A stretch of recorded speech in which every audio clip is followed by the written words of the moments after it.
சிம்ம ராசி நண்பர்களே, இந்த வாரம் எப்படி இருக்க போகுது, எந்த கிரகம் எங்கே சஞ்சரிக்கிறார்கள், அந்த சஞ்சார நிலைக்கு ஏற்ப நமக்கு எப்படி பலன் கிடைக்கும். இப்போ பாத்தீங்கன்னா பொதுவா 8 கிரகங்கள் கூட கடந்த வாரம் போல இந்த வாரமும் அதே இடத்தில் சஞ்சரிக்கலாம். ஆனா சந்திரனுடைய சஞ்சாரம் மாற்றம் பெற்றுக்கொண்டே இருக்கும். அதற்கேற்ப நமக்கு கிடைக்கின்ற பலன்களில் மாற்றம் இருக்கும். அப்படி பார்க்கின்ற போது ஞாயிற்றுக்கிழமை மாலை வரை 10ஆம் இடமான ஜீவனஸ்தானத்தில் சந்திரன் சஞ்சரிக்கிறார். அப்போ ஞாயிற்றுக்கிழமையாக இருந்தாலும் சரி, தொழில் மீதான ஒரு அக்கறை உங்களுக்கு இருந்து கொண்டிருக்கும். ஒரு வியாபாரத்தின் மீதான கவனம் இருந்து கொண்டிருக்கும்.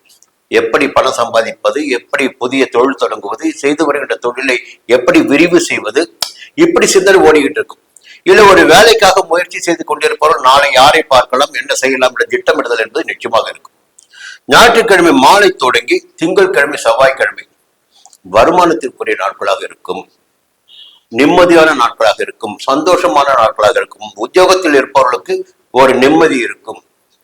வியாபாரிகளுக்கு வருமானம் அதிகரித்துக் கொண்டிருக்கும். தேவைக்கேற்ற பணம் வந்து கொண்டிருக்கும். பெரிய தொழில் நிறுவனங்கள் நடத்தி வருபவர்களுக்கு ஆதாயமும் நிறைய இருக்கும். அப்போ சிம்மராசினருக்கு ஞாயிற்றுக்கிழமை மாலை தொடங்கி திங்கட்கிழமை செவ்வாய்க்கிழமை முழுவதுமே ஒரு யோகமான பணத்தை பார்க்கின்ற பணப்புழக்கத்தில் புரள்கின்ற நாட்களாக இருக்கும். நிம்மதியான நாட்களாக இருக்கும். மேலோரின் ஆதரவு கிடைத்திடக்கூடிய நாட்களாக இருக்கும். புதன்கிழமை வியாழக்கிழமை பார்த்தீங்கன்னா விரைய செலவுகள் அல்லது வெளியூர் பயணம் ஏற்படுவதற்கு வாய்ப்புகள் உண்டு.